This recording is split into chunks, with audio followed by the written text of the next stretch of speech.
This morning I had a call from the Limbic Opic show on BBC Radio Kent, and I gave them an update on my visit to the European Parliament on Tuesday and Wednesday.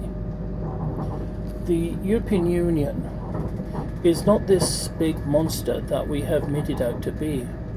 In fact, it is quite a benign organisation. But like any other organisation, it could be improved so that it better reflects the needs of all its citizens. Turning our backs on the European Union will not serve us well, but will cause significant harm to those who can least afford it. Whilst I was over in the European Union Parliament in Brussels, I found out some interesting things about a certain Nigel Farage. I found out that he rarely attends EU committees and only attends plenary sessions just enough to maintain his salary. Has he ever once offered anything constructive? No. He has just abused and denigrated our European friends and partners. Is this the kind of Britain we have descended into? If so, I'm totally ashamed of it.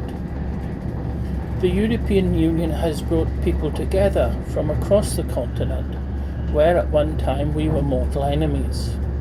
It is a force for good in the world and can do better. Now to Boris Johnson.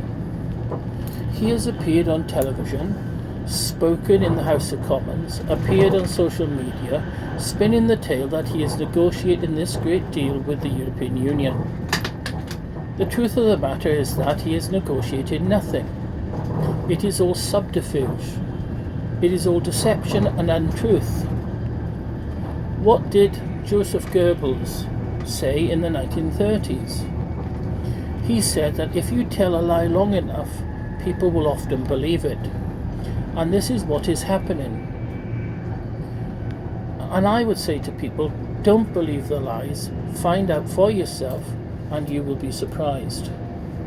I went to Brussels in two minds.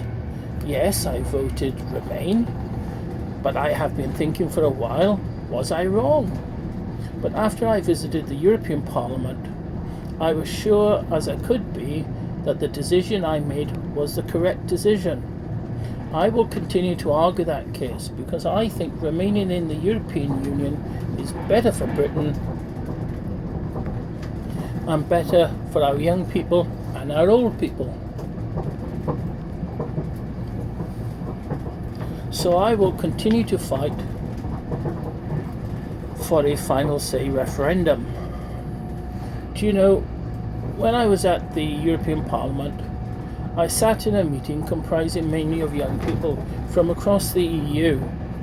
Yes, our native tongue is different, but at that meeting everybody spoke in English, often better than we speak it ourselves. And I realised this act of self-immolation would not serve us well in the short, medium and long term, and we risk turning our friends from the European Union into our enemies. And you know what? They are not that different from us. They have the same hopes, they have the same needs, they have the same dreams, the same desires, the same aspirations. They laugh the same as us, they bleed the same as us, and they die the same as us, because they are us and we are them, brothers and sisters under the canopy of heaven. Thank you for listening.